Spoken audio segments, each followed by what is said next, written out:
માણા બનાવ્યું માણા થાય બાપુ. જાનવરને ખબર પડે કે શેઠો આવે ને બળદને ખબર પડે કે હવે વળી જવાય. અમુક અમુક માણા તો ઉંમર થતી જાય એમ ખટાશ પકડતા જાય, આમ વાંકા જ નથી વળતા. આપણે એમ થાય કે ભરાઈશું ને ભાંગ છે ને તો ગઢા નો હાજા થાય, મારી નાખું થોડી. પણ હવે તમારી ઉંમર તો જુઓ, ક્યાં ઠેકડા ભરીને જઈશો. જીવન જીવવાનો મજા આવે એવો સમય છે, આનંદ કરવાની વાત છે. હવે એક ભજન આપણે લઈ અને પછી મારી વાણીને વિરામ આપું.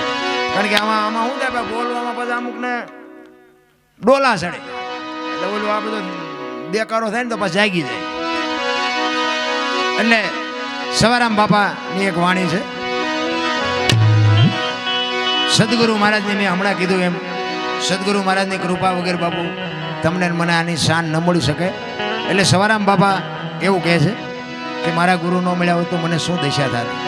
અને જેટલા જેટલા મહાપુરુષો થયા ને બાપા સદગુરુના ચરણે જ બોલ્યા છે. સદગુરુના ચરણે જેઠીરામ ને સદગુરુના ચરણે નરસિંહ મહેતા ને મીરાબાઈ ને બધા સદગુરુના ચરણે જ કીધું. કોઈ નથી કીધું દરબારના ચરણે, કોળીના ચરણે, ભરવાડના ચરણે, કોઈ તેથી બળુકા નહીં હોય કોઈ. પછી તમે જો અને આમાં છે ને આપણી ગત છે ને ગત ગંગા જેસલ તોરો રૂપાદે માલદે કતીબ શાહ હુરમભાઈ લાખો લોયણ જેતો ભગત ખીમડીઓ કોટવા ડાલીબાઈ હાલો હુરો વણવીર ઢોંગો નિરલ કુંભો આ બધા ગતના ગોઠી જે હતા ને એમાં બાપુ બધા હતા. અમીર ને ગરીબ ને હરિજન ને દરબાર ને કોળી ને મુસલમાન ને બૈરા ને આદમી ને બધું ભેગું હતું. પણ ખોળિયા જુદા હોય ને જીવ જો એક થઈ જાય ને તો મળદા અત્યારે બેઠા થાય. જરૂર આની છે. આ બલિરાજામાં કે બંધ શું કામ કર્યું? હવીમાં તિરાડ પડી એટલે બંધ કર્યું. તમે જો પ્રહલાદ પેલા પાઠ પ્રહલાદે કર્યો, પછી હરિશ્ચંદ્રે કર્યો, પછી ધર્મરાજાએ કર્યો અને પછી બલિરાજાએ કર્યો. અને બલિરાજાએ કર્યો પછી બકરી બેઠી ન થઈ એટલે સંતો સમજી ગયા કે ભાઈ બંધ બધું મૂકી દો, આમાં હવે નથી જામે એવું. એવડે ગાંડાય છે. હવે અત્યારે તમને કહું, મેં હમણાં વાત કરી પીળા પહેરી પહેરીને જે દીવ ઉઠાડે છે, આખા કપાળમાં તિલક કર્યા હોય અને આમ એવા ઘમંડ થઈને આપણે એમ કે બાપુ આ પ્રશ્ન એક મૂંઝવે છે, એનું કંઈક કયો ને કે આ બધી ગહન વાતું છે, તમને ન ખબર પડે. ઓલી વાવણી આપણે કરવી ને 3 પ્રકારની વાવણી થાય. ઊંડું જીવ હોય તો ન ઉગે, ઉપર પીડ્યું હોય તો ન ઉગે, બરોબર પીડ્યું હોય ઉગે. અમુક પાસે જાય ને તો આપણે કંઈ પૂછ્યું ન હોય તો બોલવા માંડે રામે આમ કર્યું, કૃષ્ણે આમ કર્યું, ફલાણે આમ કર્યું, ઢુકડે આમ કર્યું. આપણે એમ થાય કે આ ઉપર પીડ્યું ઉગે નહીં. અમુક ને પૂછીએ કે આ બધી ગહન વાતું છે, આમાં તમને ન ખબર પડે, સમજી લેવાનું કે આ ઊંડું જીવ છે. આપણે બરોબર આમ બપોરે ખેતરથી આવ્યા હોય ને પછી આમ 2 બાજરાના બડા દબાવીને હોતા હોય અને બરોબર બપોરે આવે દૂધ પુત્ર ને દીકરા ને કોઠીએ જાજી જાર બાવણ મૂછ ઉપર ને પૂછ ઉપર ભાર બહુ છે. હવા છે લાપસી કરીને પાણી આરે જવારજો. ઓણ પનોતી નો વાહો બહુ છે. હાજો હમીર રત્નો દૂધો કરશન કેશવ લાલો આને પનોતી બહુ નડે. તમને અત્યારે નડે એનું કઈ કરો ને અમે 2 બાજરાના બડા દબાવીને હોતા કઈ નડતું નથી. હવે આ તમને મને શું શીખડાવે?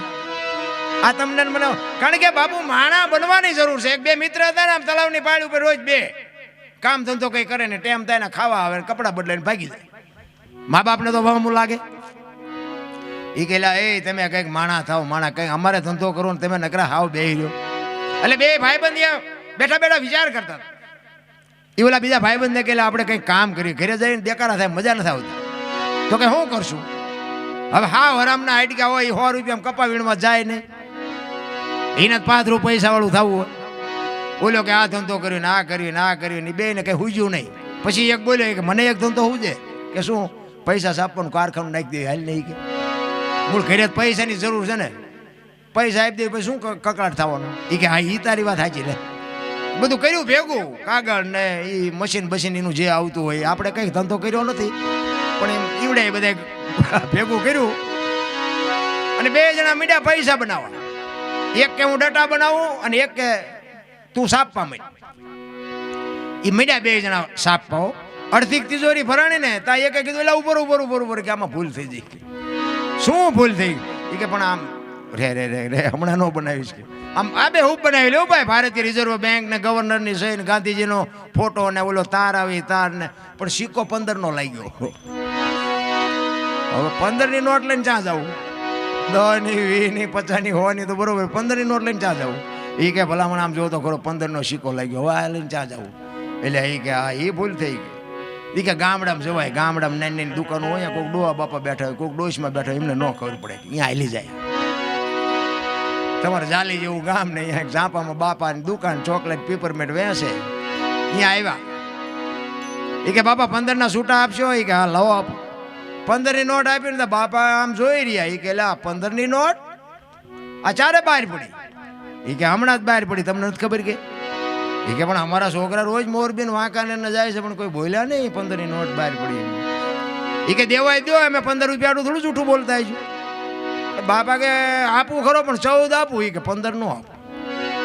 બોલ્યા અમને એમ થયું કે આના 8 નથી આવતા, 14 તો 14 લઈ લેવાય ને. એ કે સારું 1 રૂપિયામાં તમારો જીવ બગડ્યો ને કે લઈ લો, હાલો 14 આપો. ટેબલનું એટલું ખાનું ખોલીને બાપાએ હાથની 2 આપી. આલો એ કે છોકરા સકરી ખાઈ ગયા. એ કે બાપા આ નોટો ચારે બહાર પડી. એ કે તારી પેલા મેં કારખાનું નાખ્યું હતું, તારે 15 ની થઈ છે ને ભૂલી, મારે 7 ની થઈ, જ્યારે જોઈ તારે આવજે. હવે આ બુથીના ગાળિયા નો કહેવાય. આને શું ભજન અડે, આને શું સદગુરુની વાત કરવી? આ બધા માયા હુદી ગોઠડી છે, વજરના ગાળા છે, હાંગા હલવાણા છે ને કંઈક સડ્યા ને કંઈક પાળા છે. એટલે સવારે એમ કહે છે કે મારા સદગુરુ મહારાજ મને ન મળ્યા હોત તો મારી શું દશા થાત.